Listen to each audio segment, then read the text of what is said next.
Hey, good evening. Welcome to A Foreigner in the Philippines. Well, as you know, we have to say goodbye to baby Faith. After a long struggle for her life, she finally gave up and passed on. And what it has brought to mind is the fact that on death and on leaving, people are known to hold on. For instance, Christmas is a time of bereavement. People will stay for as long as they have to be able to say goodbye to certain people, and it is statistically known, that Christmas is a significant time for either holding on past Christmas or holding on up to Christmas and then leaving. And it was very interesting to go around. I'm not saying that coldly, because it was tremendously upsetting to finally go and see baby Faith for the last time. She will be lying at rest at the house, at the home, and she is in an open casket, and it's very sad to see her. But talking to her mother, Marisol, and her grandmother is very revealing of the sensitivities of the Philippine culture, what a lot of people might just discount, because let's face it, not everybody believes that there's somewhere to go to after they pass. Some people think that they're going into dust. Probably the only Bible quote that they come up with, I believe it's a Bible quote, dust to dust, ashes to ashes.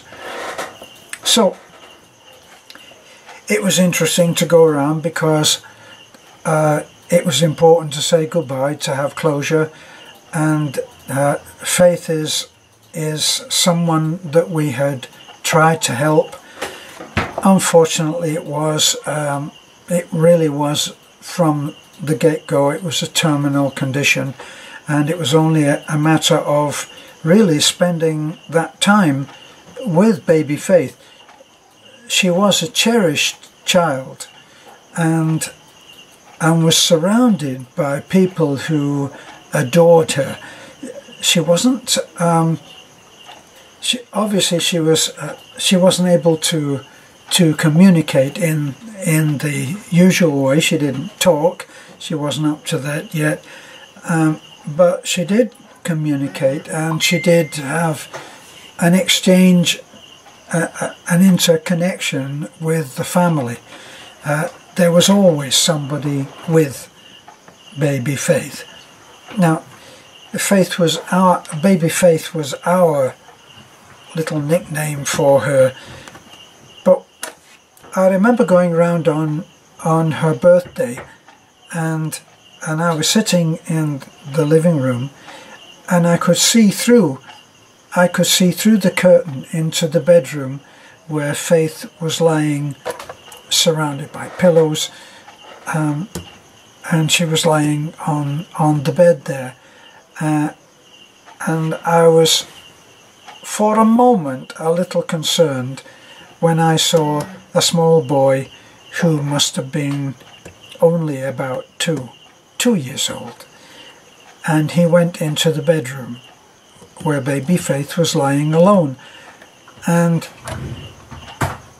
I actually got up and went quietly to the door without disturbing anybody and letting anybody know that I was there, especially the little boy. And I watched from behind the curtain, and to see what would happen and be ready if anything untoward happened. I saw the little boy take the bottle that baby Faith had lost contact with, you know, the teat had fallen from her mouth, and the little boy put the bottle to her mouth and made sure that it would stay there, which I thought was an incredibly moving thing to see for a very, very small child, but just illustrated how cherished she was in that family, almost in that community. So it didn't surprise me when Beth and I went around and we sat with Marisol, the mother, and with the grandmother, and we just sat quietly there for a little while. And during that time, of course, I can't understand. I don't speak the language, so I have to rely on Beth to tell me what has been said later. But she was telling me that Faith had struggled holding on to life for, I think it was about 2 or 3 days, and she suffered. And in a moment, I think, of enlightenment, that the family as a whole said, we need to get her father here, because they all felt intuitively that Faith was actually holding on until she could say goodbye to her father. Now, for those of you who are on the dust to dust journey, then you may as well turn off now.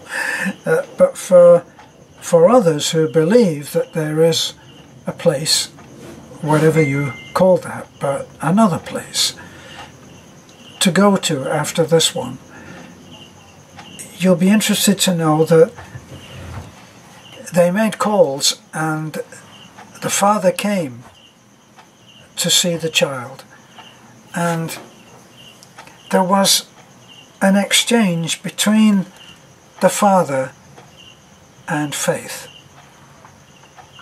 and in the end she was able to let go. And I believe, I could be wrong, but I believe that both Faith's mother, Marisol, and her father were with her at the moment that she left, which I thought was moving, and I thought that it was what Faith would have did want. Now, when Beth was around, this is what happened in the exchange between Marisol and Beth, was that Beth suggested that also maybe Faith was letting go after trying very hard, and after touching a lot of lives. That's the other thing.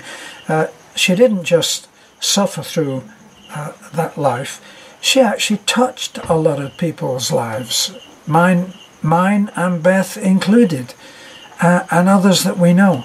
And she touched them, and she touched them in an indefinable way, just, I don't know, straight to the heart, I think. And Beth suggested that Faith also may have been letting go, so that Marisol, who is a beautiful young woman, could move on with her life, which I thought was an additionally beautiful thing for Faith to have done. So, thank you, Faith, and goodbye.